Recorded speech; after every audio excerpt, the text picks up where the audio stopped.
दोस्तों, किसी के भी मन की बातें जानने के लिए 3 तरीके होते हैं, लेकिन इन तीनों तरीकों को समझना अति आवश्यक है। यदि आप इन तीनों तरीकों को समझ लेते हैं तो आप किसी के भी मन की बातें बड़ी ही आसानी से जान सकते हैं, समझ सकते हैं। तो चलिए इसे एक बुद्ध कहानी के माध्यम से समझते हैं कि किस तरह से आप दूसरों की मन की बातें जान सकते हैं, समझ सकते हैं। बहुत समय पहले की बात है। एक छोटा सा गांव था। उस गांव में 2 भाई रहा करते थे। बड़ा भाई अंधा था, जिस कारण वो हमेशा घर पर ही बैठा रहता था, और छोटा भाई खेती किया करता था। लेकिन खेतों में अधिक जानवर आने से पूरी फसलें नष्ट हो जाती थीं, जिस कारण छोटा भाई बहुत परेशान हो चुका था। तभी उसे एक तरकीब सूझी। एक दिन उसने सोचा, खेतों में से इन जानवर को भगाने के लिए क्यों ना मैं अपने बड़े भाई की मदद लूं। वैसे भी बड़े भैया अंधे हैं। अगर वह खेत में बैठे रहेंगे और जानवरों की आहट आने पर वो उन्हें जोर से चिल्लाकर भगा सकते हैं, जिससे हमारी फसलें बच सकती हैं। इसलिए उन्हें मैं खेत में बिठा देता हूं। ये सब सोच विचार करने के बाद उसने अपने खेत में ही एक छोटी सी झोपड़ी तैयार की और अपने अंधे भाई को उस खेत में बिठा दिया और उनसे कहा, भैया, यदि कोई जानवर की आहट आपको सुनाई दे तो आप जोर जोर से चिल्लाना। ये सुनकर वो जानवर यहां से भाग जाएंगे और हमारी फसलें नष्ट होने से बच जाएगी। बड़ा भाई अपने छोटे भाई की बात मान लेता है और वो उस दिन से खेत में ही रहना शुरू कर देता है। जब भी किसी जानवर की आहट उसे सुनाई देती तो वो तुरंत जोर जोर से चिल्लाना शुरू कर देता, जिससे वो जानवर उसके खेतों से भाग जाते। ऐसा करते करते कई दिन बीत चुके थे। तभी एक दिन उसके खेत में एक हिरण भागता हुआ आता है और वह खेत के बांध को तोड़कर वहां से भाग गया। लेकिन उसी हिरण का पीछा करते हुए एक राजा भी उस खेत में आ पहुंचा। तभी राजा की नजर उस अंधे भाई पर पड़ती है। राजा उस व्यक्ति से कहता है, देखो, मैं यहां पर एक जानवर का पीछा करते हुए आया हूं। क्या तुमने उस जानवर को यहां पर देखा है? इस पर वो व्यक्ति कहता है, हे राजन, मैं तो अंधा हूं। मैं भला किसी जानवर को कैसे देख सकता हूं? लेकिन मैं आपको इतना जरूर बता सकता हूं कि जो जानवर मेरे खेतों से होकर भागा है वो आपके लायक नहीं है। राजा उस अंधे व्यक्ति की बात सुनकर बड़ा अचरज में पड़ गया। वो ये सोचने लगा कि आखिर ये तो अंधा है, फिर इसे कैसे पता कि जिस हिरण को मैं तलाश रहा हूं वह हिरण मेरे लायक है ही नहीं। ये अंधा व्यक्ति मुझे कैसे बता सकता है? तभी राजा उस अंधे व्यक्ति से कहता है, कहीं तुम मुझसे झूठ तो नहीं कह रहे? एक तरफ तुम ये कहते हो कि तुम अंधे हो और दूसरी तरफ तुम ये भी कह रहे हो कि जो जानवर यहां से भागा है वो मेरे लायक नहीं है। इस पर वो अंधा व्यक्ति कहता है, हे राजन, जिसे आप एक हिरण समझ रहे हैं, असल में वो एक हिरण नहीं है बल्कि एक हिरणी है, और वो भी गर्भवती है। और जहां तक मुझे ज्ञान है, मैंने कभी किसी राजा को किसी गर्भवती हिरणी का शिकार करते हुए नहीं सुना है। और इसी कारण मैं आपसे ये कह रहा हूं कि वो हिरणी आपके लायक नहीं है। आप उसके पीछे अपना समय व्यर्थ ना करें। यह सुनकर राजा और भी अचरज में पड़ गया। वो ये सोचने लगा कि आखिर ये अंधा आदमी ये कैसे जान सकता है कि वो हिरणी है और गर्भवती है। राजा कुछ देर सोच विचार करने के बाद अपने सेनापति से कहता है, सेनापति जी, मुझे वो जानवर जिंदा चाहिए, क्योंकि मुझे यह पता करना है क्या वह हिरणी है और क्या वह गर्भवती है। क्योंकि यह अंधा आदमी बहुत विश्वास के साथ कह रहा है और मुझे इस बात की पुष्टि करनी है। यदि वह हिरणी हुई और गर्भवती हुई तो वह हमारे शिकार के लायक नहीं है, क्योंकि हम तो एक हिरण का पीछा कर रहे थे। इसलिए जाओ और पता करो कि क्या वो हिरणी है। सेनापति राजा से आज्ञा लेकर आगे की ओर बढ़ चलता है और कुछ देर बाद जब वह वापस लौट कर आता है तो वह राजा को कहता है, हे राजन, इस अंधे आदमी ने जो भी बातें कही हैं वो बिल्कुल सही हैं। वो एक हिरणी ही है और वह गर्भवती भी है। यह सुनकर राजा आश्चर्यचकित रह गया। उसे समझ नहीं आ रहा था कि आखिर अंधा आदमी कैसे पता कर सकता है कि वह जानवर एक हिरणी है, और तो और वह गर्भवती है। भला एक अंधा आदमी यह कैसे देख सकता है? यह कैसे जान सकता है? आखिर इसे यह कैसे पता चला? ऐसे कई सारे प्रश्न अब राजा के मन में उमड़ने लगे। अब राजा ने यह ठान लिया था कि मुझे इस बात की तह तक पहुंचना ही है कि आखिर यह अंधा आदमी कैसे जानता है कि वह जानवर एक हिरणी है। यह सोचकर राजा उस अंधे आदमी के पास जाता है और उस अंधे आदमी से कहता है, देखो, मैं ये तो नहीं जानता कि तुम सचमुच अंधे हो या नहीं, लेकिन मैं तुमसे एक बात जानने आया हूं। क्या तुम मेरे प्रश्न का सही सही जवाब दोगे? इस पर अंधा व्यक्ति कहता है, हे राजन, आप जो कुछ पूछना चाहते हैं मुझसे पूछ सकते हैं। मैं आपको बिल्कुल सच सच जवाब दूंगा। इस पर राजा कहता है, देखो, एक तो तुम कहते हो कि तुम अंधे हो और दूसरी तरफ तुमने यह बता दिया कि जिस जानवर का पीछा मैं कर रहा हूं वह एक हिरणी है, और तो और वह गर्भवती भी है। आखिर तुम्हें यह कैसे पता चला? तुम्हारे खेत में और भी तो जानवर आते होंगे, और भी तो जानवर यहां से गुजरते होंगे, फिर तुमने यह कैसे अंदाजा लगाया? तभी वह अंधा व्यक्ति राजा से कहता है, हे राजन, आप जिस हिरणी का पीछा कर रहे थे वही हिरणी जब मेरे खेत में आई, उसकी रफ्तार और उसके भागने की आहट से मुझे यह एहसास हो चुका था कि यह एक हिरणी है, और मेरे खेत की जो बांध है वह बहुत छोटी है, उसकी ऊंचाई ज्यादा नहीं है। यदि कोई हिरण होता तो उस बांध को बड़ी आसानी से लांघ जाता, लेकिन वह हिरणी इस बांध को तोड़कर भागी है, और यदि वह इस बांध को छलांग लगाकर पार करने का प्रयास करती तो इससे उसके बच्चे को खतरा होता, और इसी बात से मैंने यह पता लगा लिया कि वह गर्भवती है।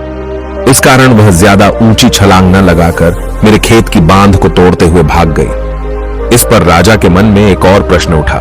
राजा ने कहा, किंतु तुम्हें कैसे पता चला कि वो एक हिरणी ही है, और भी तो कोई जानवर यहां पर आ सकते हैं? इस पर वो अंधा व्यक्ति कहता है, हे राजन, मैं पूरा दिन सुबह शाम यहीं पर बैठा रहता हूं, और मेरी सुनने की शक्ति बहुत तेज है।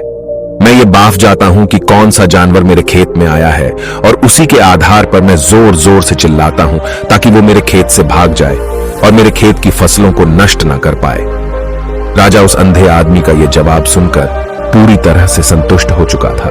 वो मन ही मन ये सोच रहा था कि आदमी भले ही अंधा हो, लेकिन ये तो बड़ा ज्ञानी मालूम पड़ता है। इस आदमी से कुछ ना कुछ तो काम निकलवाना ही चाहिए। ये विचार लिए हुए राजा वहां से वापस अपने महल की ओर लौट जाता है। राजमहल पहुंचते ही राजा उस अंधे व्यक्ति से कहता है, आप तो बड़े ज्ञानी व्यक्ति हैं, आपको किसी भी बात का पता बड़ी आसानी से चल जाता है। आज मैंने आपको यहाँ पर इसलिए बुलाया है क्योंकि मैं आपसे ये जानना चाहता हूँ कि मेरी पत्नी पतिव्रता है या नहीं। इस पर वो अंधा व्यक्ति कहता है, हे राजन, ये कैसा प्रश्न हुआ? इस पर राजा कहता है, मैंने आपसे बिल्कुल उचित प्रश्न किया है, मुझे इस प्रश्न का उत्तर दीजिए। इस पर वो अंधा व्यक्ति कहता है, हे राजन, ये सारी बातें जाने दीजिए। आपकी शादी को इतने साल बीत चुके हैं और अब आप ये बात क्यों जानना चाहते हैं? आपके मन में ऐसे प्रश्न क्यों उठ रहे हैं? इस पर राजा जिद करते हुए कहता है, देखिए, आपको मुझे इस प्रश्न का उत्तर तो देना ही होगा। यदि आप मुझे इस प्रश्न का उत्तर नहीं देंगे तो मैं आपको मृत्युदंड दे दूंगा। राजा के मुख से यह बात सुनकर वो अंधा व्यक्ति कहता है, हे राजन, यदि आप इस प्रश्न का उत्तर चाहते हैं तो उसके लिए आपको मेरा एक काम करना होगा। राजा कहता है, बोलो, मुझे क्या काम करना होगा? इस पर व्यक्ति कहता है, इसके लिए आपकी पत्नी को मेरे साथ कमरे में अकेले छोड़ना होगा। उस अंधे व्यक्ति की यह बात सुनकर राजा पहले तो क्रोधित हो जाता है, लेकिन फिर कुछ सोच विचार करने के बाद वह उस व्यक्ति की बात मान लेता है और अपने सेनापति को आदेश देता है, सेनापति जी, इस व्यक्ति को और मेरी पत्नी को एक कमरे में कुछ देर के लिए अकेला छोड़ दे। सेनापति बिल्कुल वैसा ही करता है। अब राजा की पत्नी और अंधा आदमी एक कमरे में बंद हो चुके होते हैं। तभी वो अंधा आदमी राजा की पत्नी से कहता है, मुझे आपको छूना है।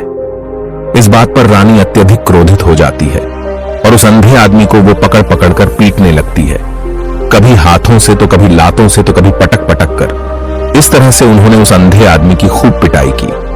उसके बाद किसी तरह से वह अंधा आदमी अपनी जान बचाकर वहां से भाग निकलता है और वह राजा के पास पहुंचता है और वह राजा से कहता है, हे राजन, आपकी पत्नी पतिव्रता नहीं है। यह बात सुनकर राजा अत्यधिक क्रोधित हो उठता है और राजा अपनी तलवार निकालकर सीधा अपनी पत्नी की ओर जाता है और क्रोधित होकर वह अपनी रानी से कहता है, रानी जी, आज मैं जो भी सवाल आपसे करने वाला हूं उसका मुझे सच सच जवाब दीजिएगा, और यदि आपने एक शब्द भी झूठ कहा तो मैं आपका अभी के अभी सर धड़ से अलग कर दूंगा। तभी आगे वह राजा कहता है, मुझे बताइए, क्या आप पतिव्रता हैं या नहीं? इस पर रानी कहती है, हे राजन, आप भले ही मुझे जान से मरवा दीजिए, लेकिन मैं पतिव्रता नहीं हूं। राजा यह बात सुनकर बहुत खुश हुआ, क्योंकि उस अंधे आदमी ने जो भी कहा था वह बिल्कुल सच था।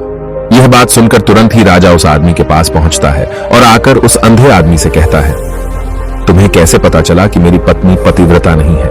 इस पर वह अंधा आदमी कहता है, हे राजन, बड़ी सीधी सी बात है।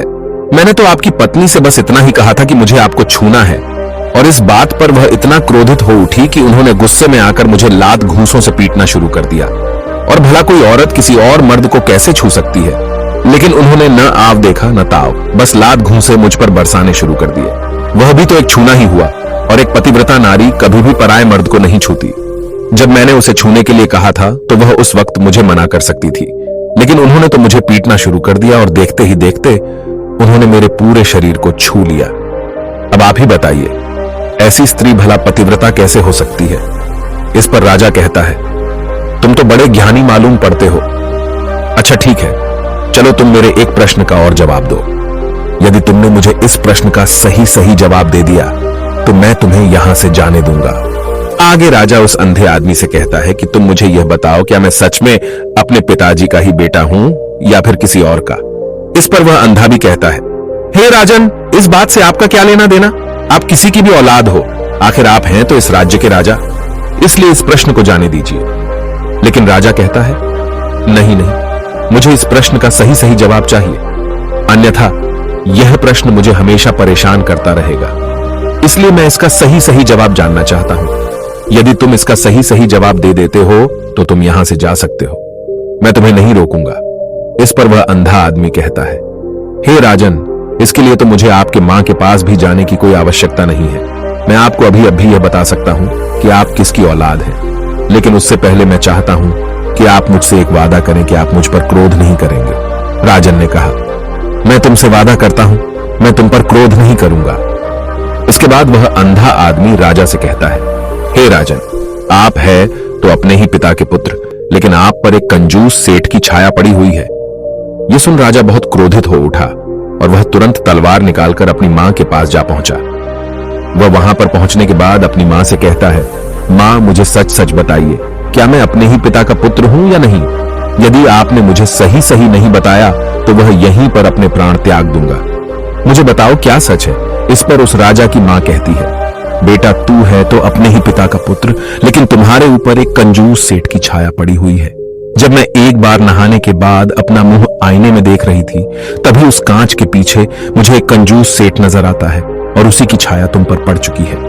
यह सुन राजा बहुत खुश हो जाता है और वह तुरंत दौड़ा दौड़ा वापस उस अंधे आदमी के पास पहुंचता है और उस अंधे आदमी से कहता है, तुम्हें यह कैसे पता चला कि मुझ पर एक कंजूस सेठ की छाया पड़ी हुई है? इस पर वह आदमी कहता है, हे राजन, आपने मुझसे कई सारे सवाल पूछे जिनका जवाब मैंने आपको सही सही दिया है। यदि कोई और राजा होता तो मुझे इसके बदले में ढेरों सारे इनाम मिल चुके होते, लेकिन अब तक आपने एक फूटी कौड़ी तक नहीं दी है। इस बात से ही मैंने अंदाजा लगा लिया था कि आप बहुत कंजूस हो। यह बात सुनकर राजा जोर जोर से हंसने लगा और कहता है कि आप जो भी मांगेंगे वह मैं आपको अवश्य दूंगा, लेकिन मुझे यह बताओ कि तुम्हें कैसे पता चल जाता है कि कौन सी बात सही है और कौन सी गलत? तुम किसी भी बात का इतना सटीक और सही जवाब कैसे दे पाते हो? इस पर वह अंधा आदमी कहता है, हे राजन, मैं तो वैसे ही अंधा हूं। यदि मेरी आंखें होती तो मैं किसी की भी मन की बातें बड़ी सरलता से जान लेता। मन की एक भाषा होती है और यह भाषा मनुष्य के शरीर के व्यवहार के रूप में देखी जा सकती है। उसकी आंखों से, उसके होठों से, उसके काम करने के तरीके से, उसकी क्रियाओं से पता किया जा सकता है कि उसके मन में क्या चल रहा है। उसके आधार पर हम किसी के भी मन की बातें जान सकते हैं, लेकिन मैं तो अंधा हूं, मैं देख नहीं सकता, इसलिए मैं क्रियाओं से देखता हूं। यदि मुझे कोई बात जाननी हो तो अगले आदमी को कुछ काम देना पड़ता है, जिस पर वह व्यक्ति किस प्रकार काम करता है, किस तरीके से इस काम को करता है, उसके आधार पर ही मैं यह पता कर पाता हूं कि उसके मन में क्या चल रहा है। तभी वह राजा कहता है, तो क्या इसका अर्थ यह हुआ कि मैं भी किसी के मन की बातें जान सकता हूं? इस पर वह अंधा आदमी कहता है, हे राजन, अवश्य आप भी किसी भी व्यक्ति के मन की बात जान सकते हैं, किंतु उससे पहले आपको अपने ऊपर काम करना होगा, और वह काम है अपने मन को शांत करना, अपने मन को वर्तमान में लाना होगा, जिसके लिए मैं आज आपको 3 तरीके बताने वाला हूं। और ये तीनों ही तरीके बड़े ही आसान और सरल हैं। किंतु हे राजन, उससे पहले आपको एक काम करना होगा, अपने मन को एकाग्र करना होगा। जब हम अपने मन को एकाग्र करते हैं, अपने मन को वर्तमान में लाते हैं, तो हम दूसरे के मन की बात जान सकते हैं, क्योंकि वह आदमी अभी भी अपने मन में वर्तमान में ही सोच रहा है, और हमें भी मन को वर्तमान में ही लाना होगा, तभी हम उसके मन की बातें जान सकते हैं। यदि हम अतीत में हुई घटनाओं के बारे में सोच रहे हैं, तो वह जो अगला आदमी वर्तमान में सोच रहा है वर्तमान में अपने मन में बात कर रहा है वह हम कैसे जान पाएंगे? क्योंकि हम तो अतीत की घटनाओं में डूबे हुए हैं।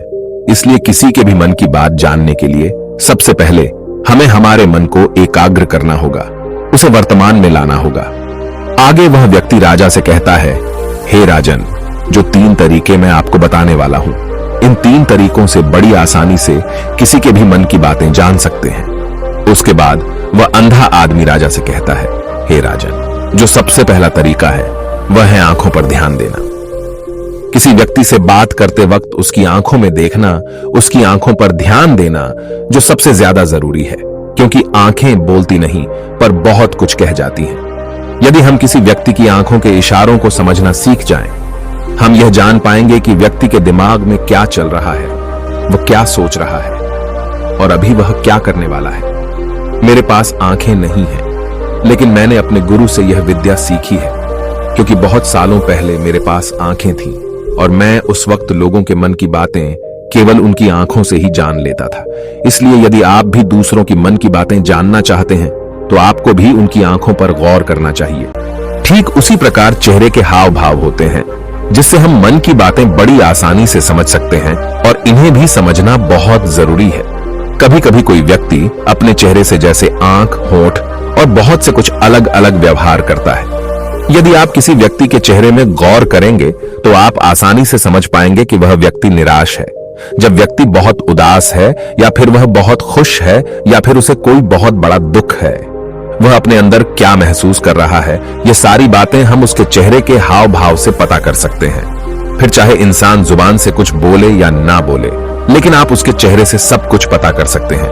आगे व्यक्ति राजा से तीसरा तरीका बताते हुए कहता है, हे राजन, इसी प्रकार तीसरी भाषा भी है, अर्थात तीसरा तरीका भी है, और वह है हाथों के इशारे और शरीर का व्यवहार।